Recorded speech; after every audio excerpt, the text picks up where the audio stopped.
Log view.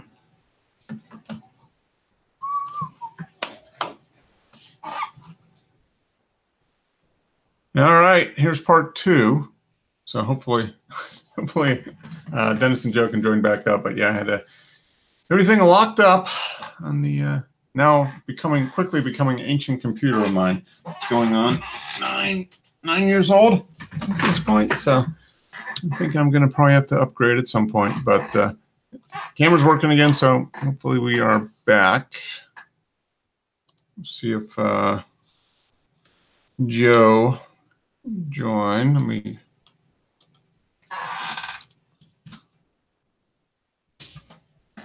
There we go. There. So hopefully Joe joins back in. Yeah, I don't know what happened there. Technology. It's great when it works. Not so great when it doesn't. So anyway, hey, there's Dennis. All right, hey, we're back. Yep.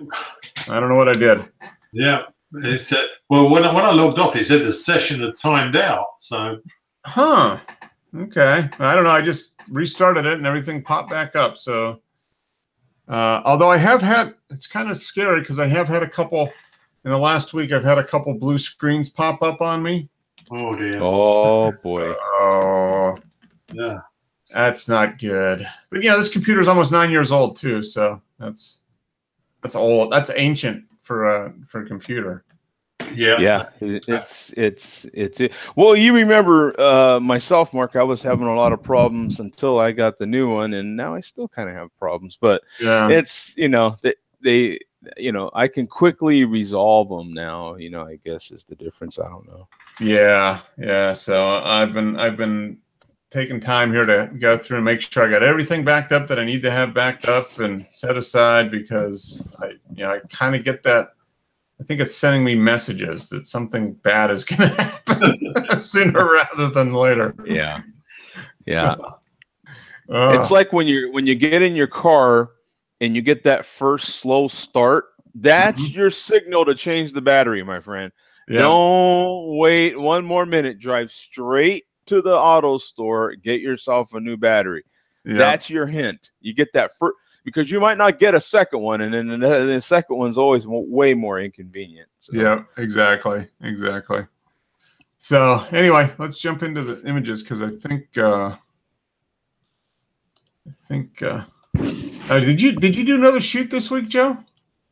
Well, last weekend I shot my grandkids. Oh, okay. Yep. So that was, just a personal shoot. The weekend before, I was telling Dennis I shot that attorney. And I'm hoping to pick up more professional work. You know what I'm saying? More work shooting professionals is what I'm trying to say. Yep. So I don't necessarily want to get into family photography again. I'm trying to avoid that. Actually, I turned down a photo shoot today. Actually, I got asked again today, but I'm trying to pick up shooting more professionals, more headshots, that sort of thing. That I wouldn't mind doing that. Yeah. Okay. Yeah, because that's pretty straightforward. You can charge an okay amount for doing it, and yeah. You can charge. There's just like Atlanta and just like London. There's tons of professionals here that need constant fresh image. To put off whatever they're doing. In this case, this attorney's doing a conference and needs a new empowering sort of look. And so I think we got really good images for that too. So cool. Good.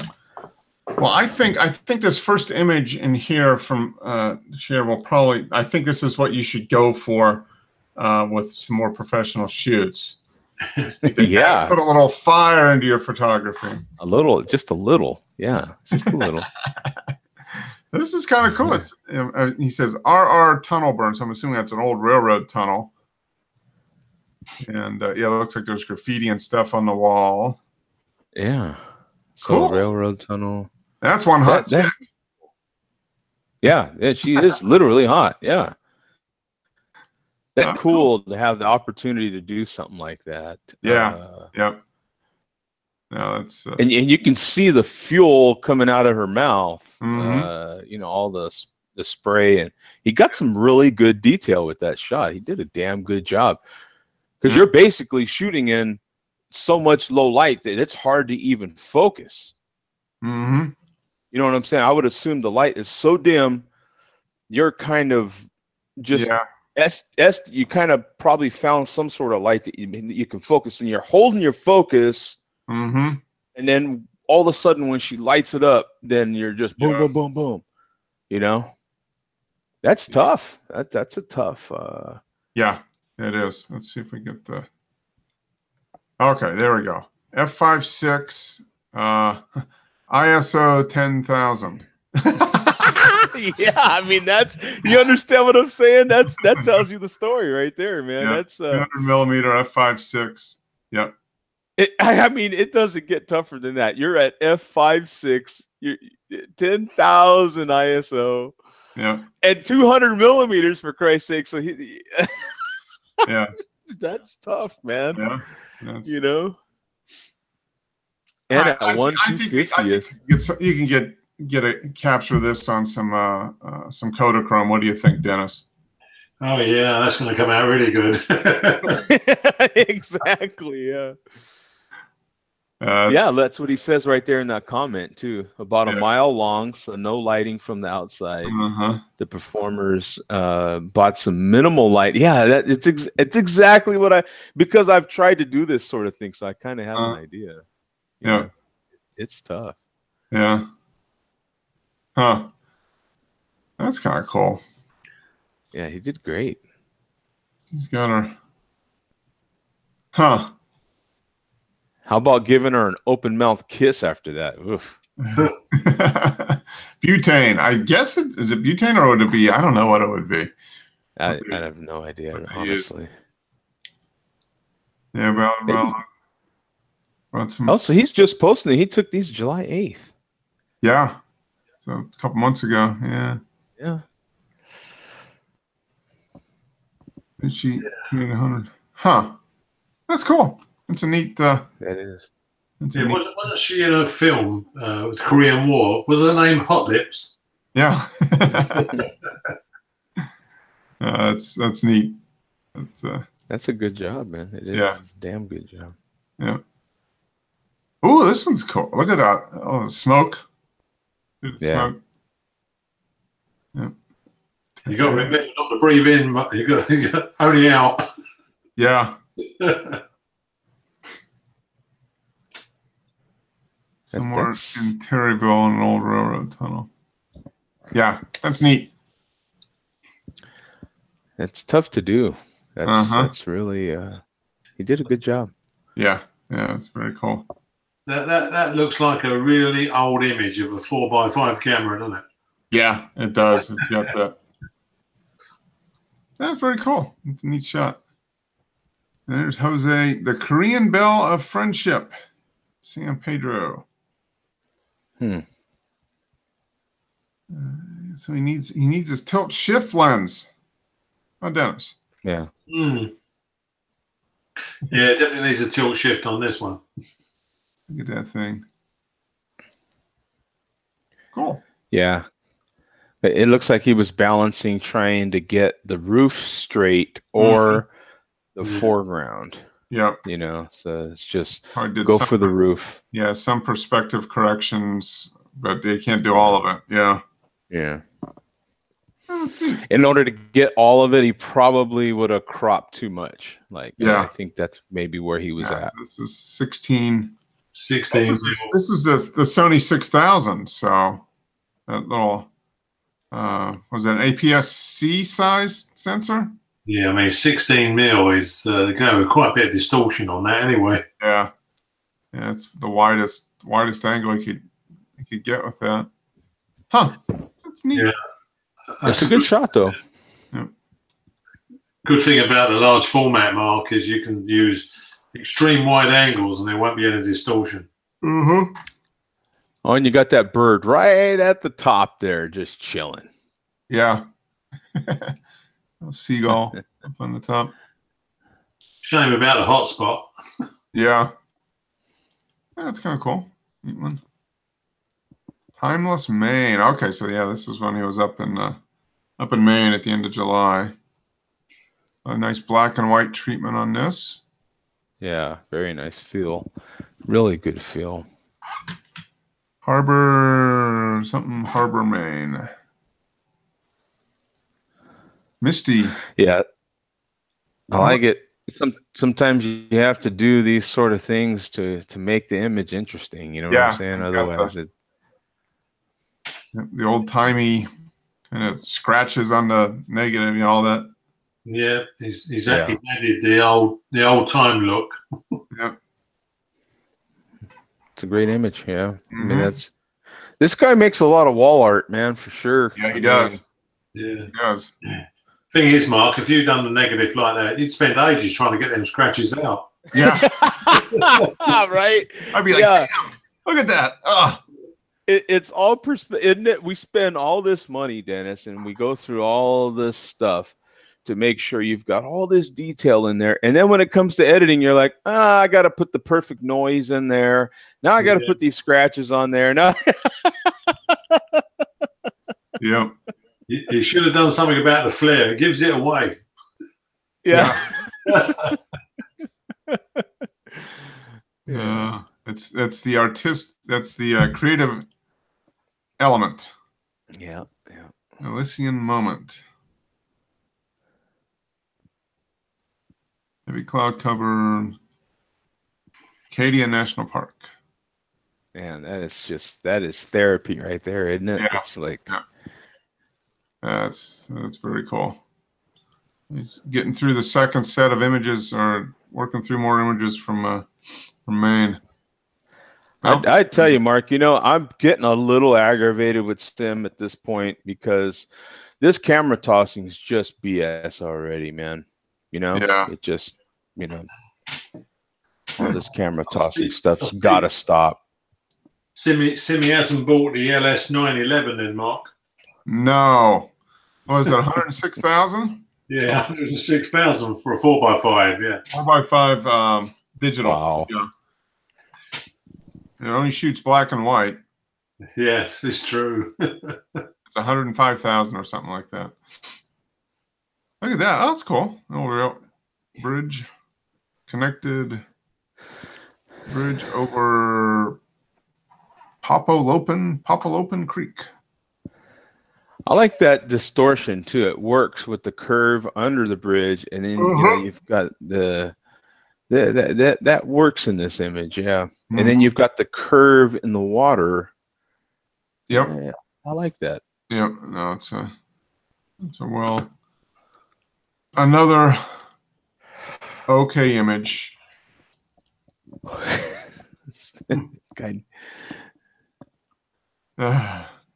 Rye Beach, Rye, New York. So how many groups? 18 groups. 18? That's it? Yes. Oh, man. Oh, look at that, though. 376 seconds. Oh, that's the difference. I love this image. I love the real dark contrast in it. The dark shadows, the texture of all the rock and everything. This is right up my alley. And then that, I don't know, 500 seconds or whatever he used right there just makes that water into a real nice creamy feel. It's just, it had to be using his 10 stop, his big neutral density filter, I'm sure. Oh, I'm sure. Yeah. Neutral density. It's like an inch thick. Yeah. Yeah. Yeah, that's a nice, very nice shot. Very cool. Good stuff. Very nice. Good images. Oh, cool. Good. Well, glad you were able to pop in here a little bit, Joe. Yeah, I got to get back to work, actually. I got to finish those images. Okay. Little pressure. Little pressure. Oh, really? For the attorney? Yeah. I think you should do one like, this is my first print in the darkroom. It's all messed up. Oh, is it? Yeah. I went into the darkroom and did some printing on the, printing from the negative onto the paper. So this is the first one I ever did. Huh. A lot to learn and a lot of paper to burn through. It can get very expensive. Yeah, very expensive, man.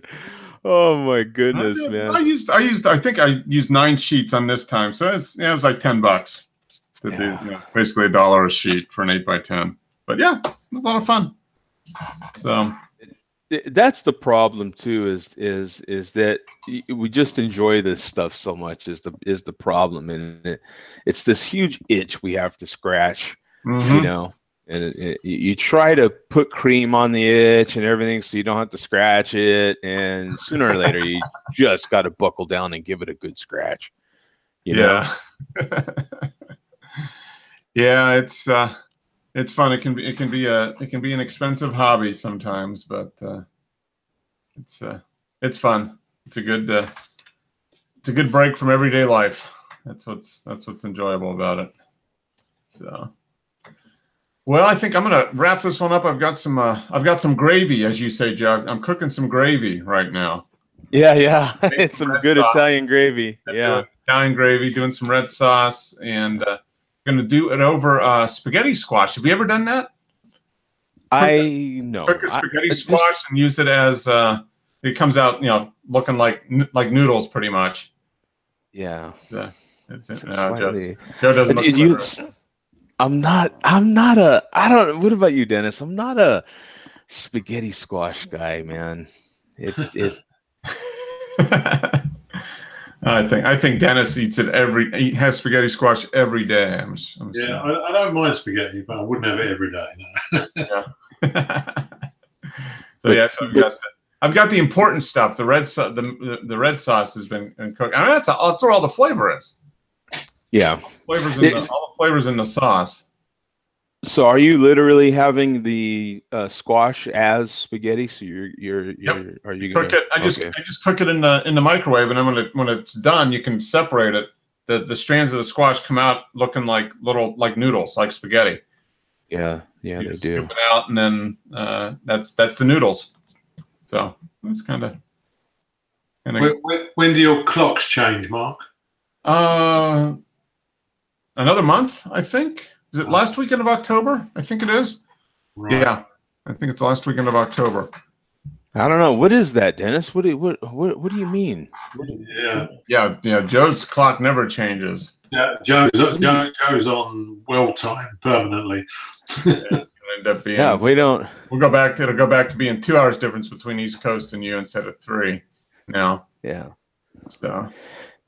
Yeah, I'm in that one little section of the world that never changes time, and I tell you, it's wonderful. Yeah, it's wonderful.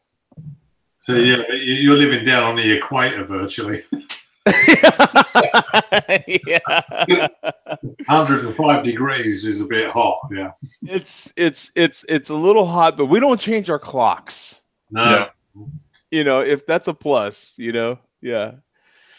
Oh, yeah. When our clock change here, it's going to be dark about 4. 4, yeah. Yeah, because as far north as you are, I mean, it just gets, it gets dark real. So the shortest day of the year is December 21st. So when does it get dark on the shortest day of the year? 3 o'clock in the afternoon, 3:30? Yeah, it depends on the weather. If it's a bit overcast, it's probably 3:30 in the afternoon. Yeah. Okay. Yeah. Yeah, and it's still dark in the morning, sort of 7:30. Yeah, 7, 8 o'clock. Yeah. So you don't get you end up with about 7 hours, 6.5, 7 hours of daylight on the shortest day of the year. Yeah, but of course in the summertime it doesn't get dark till about 10:30 at night. Yeah. Well, we get our longest day. I think it gets dark almost 10 o'clock.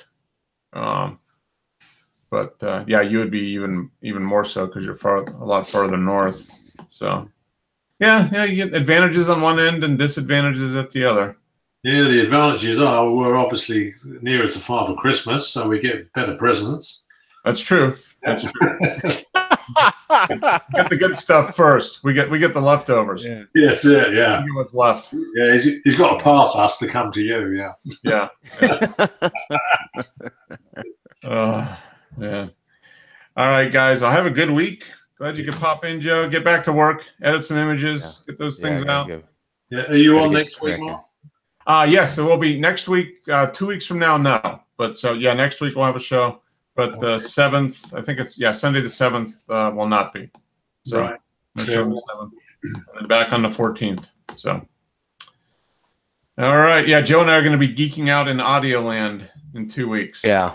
We're meeting in Denver. We're gonna go to an audiophile fest. Yeah. So, gonna look at we're gonna listen to $1 million systems that we can never afford ourselves, but it'll be fun to Exactly. Yeah. If you're into 2-channel audio, Dennis, then going to these audio fests is supposed to be the big thing. I've never done it, but I haven't either. definitely looking forward to it. Well, I can remember in the 70s they had quadraphonic Mm-hmm. systems, and they was pushing that, but it seemed to die a death. Because I did have tubular bells in quadraphonic. Oh wow! Okay. That was quite good. Uh-huh. And Pink Floyd, I think, done a quadraphonic album. Yeah. But there's not many people who've got quadraphonic systems. No, not anymore. That was big though, like from early, up through about 77, 78, something like that. Yeah. Yeah. And then we had ambiophonic for a while, which was basically stereo, which bent round the sides, you know? Okay. Yeah. Projected the image further around. Yeah. Yeah, that died a death as well. Oh, those were both just kind of precursors to the home theater, to the Dolby processing and 5.1 and that type of thing. Yeah. Your great big woofer behind the city, and then 6 speakers, 6 channels. Yeah. Yeah, it's fun. I enjoy music. It's fun to listen to actually really listen to, not just have it in the background, but to actually sit down and listen to it for just the sake of listening to music is. Well, I would come along, fellas, but obviously the bus ride's a bit long for me. Yeah. I just start. You got to get one of those amphibious buses. Don't they have like amphibious? Yeah, that's it. You can come across. Yeah, that's one thing I wouldn't want to do is go across the Atlantic on a boat. No. Yeah, but much prefer a Boeing. No, I was watching a thing on YouTube about steam engines and how they were, the different technology they used in steam engines, mainly for boats, obviously. And then they were talking about the steam turbine engines. Yeah. For what battle was it? It was the first. Great Britain had the first one. It was some battleship. Huge, gigantic steam turbines. So it was kind of interesting. Yeah, it's another little invention that you got to thank us for. Yep. Steam engine. Yeah. Yep. Steam engine, steam turbines. But then basically the moral of the video was that in the end of the day, it's still the diesel that is dominant for boat engines, especially. But of course, in this country, they've gone paranoid about diesels now. Yeah. It's gonna, 2020, they're going to ban all diesels from the city of London. Uh-huh. Yeah. Good luck with that. That'll be interesting. Yeah, it will be. See, they've been selling us diesel cars, telling us to buy them. I'll see you guys. All right. See you, Joe. Take care. Yeah. That's going to be interesting to see because how are you going to get all the trucks in and out of the city?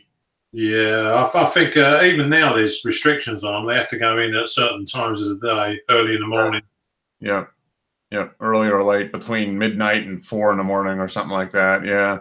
Yeah, London transport buses are all changing over to hybrids. They're all diesel and electric. Okay. Yep. Because they can do the stop-start in the city. Mm-hmm. Just silent. The engine only comes on top of the batteries up. Yeah. Yeah. Pretty much. Do they have many buses or vehicles that are run on compressed natural gas? Is that I'm not sure. They're working on the hydrogen ones. I knew in Canada they had hydrogen vehicles because the Okay. taxis were hydrogen as well. Yeah. No, they do. That's a big one here is compressed natural gas. So it's basically just a big natural, big giant propane tank essentially. Yeah. They're running on. And they do a lot of city buses, city work trucks, that type of stuff run on CNG, which is it makes sense. I mean, it makes a lot more sense than electric vehicles. Yeah, but it seems the electric is the way they're going, though. All the car manufacturers are bringing out all electric cars. Mini's got one coming out. Oh yeah, no, they're coming out. The problem with I mean, I think it'll end up being a pretty good use for in urban areas. But you still have the issues of range. If I wanted to travel from, say, here in Atlanta to Chicago on an electric vehicle, it would take me quite a while because the number of charging stations and how long it takes to recharge and that type of thing.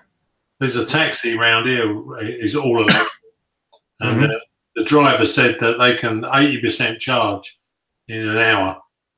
Yeah, which is getting better. Oh yeah, no, it's getting there, but yeah, it's getting adopted, but it's still on the fringes really in terms of total vehicles on the road. But battery technology is moving on. Someone's going to come up with a fuel cell which is going to be pretty good. And yeah, probably at some point, I would say in the next 10, 15 years, you'll probably see something like that. Yeah. They've gotten the existing battery technology to be a lot more energy dense, so they're able to get more range and stuff out of the same size or smaller batteries now. So it's still not enough. When we was in London on the hybrid buses, it seems really strange that the bus just pulls away and it's like basically silent. And a double-decker bus is quite a big vehicle. Loaded with passengers, and it can still drive a few miles on the batteries only. Yep. No, that's the advantage of electric is that the torque is available pretty much immediately. So it does have, and it is fun to drive around. Kind of like going in town. Kind of stoplight to stoplight, that type of thing. It makes a lot of sense. Yeah. The only downside was one of the bus drivers said to me that the buses cost over 300 grand each. Yeah. It's expensive. Yeah. The only people that can afford to do that are the cities when they're spending somebody else's money. Yeah. Treasure Island, you guys can afford everything. Yeah, he said to me that they were going across a junction in London, and someone jumped the lights in a big lorry, and the bus careered over the road, was hit by the lorry, and then went into two other buses on the other side waiting. Right, and they said that Transport for London insure themselves. There's $1 million payout, basically. £1 million worth of buses off the road in one accident. Yeah, that's crazy how expensive that stuff is. That's for sure. Yeah. Yep. All right. Well, I'll leave you to dreams of electric buses and positive paper. Positive paper. Think positive. Think positive, Dennis. Yeah, I've got some of that left, but I am going for it as well. Yeah, you still got some time before the light and the weather turn against you. So get out there and go through all that positive paper. Yeah, it is down to subjects. Getting subjects to take. Yeah. Yep. All right, Dennis. Have a good week. We'll see you next week. Okay. See you, Mark. All right. Bye.